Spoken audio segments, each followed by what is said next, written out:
Hello everyone, today we'll talk about how to fix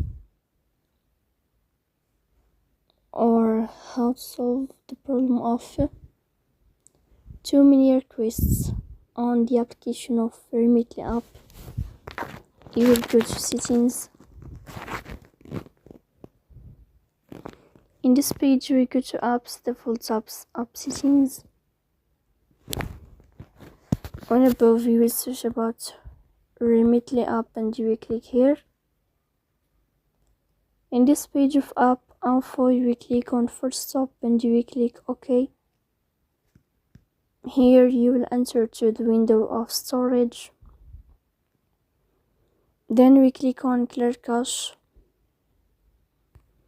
But pay attention, don't click clear data because that can delete your account. In the end you can turn off your phone and you can restart your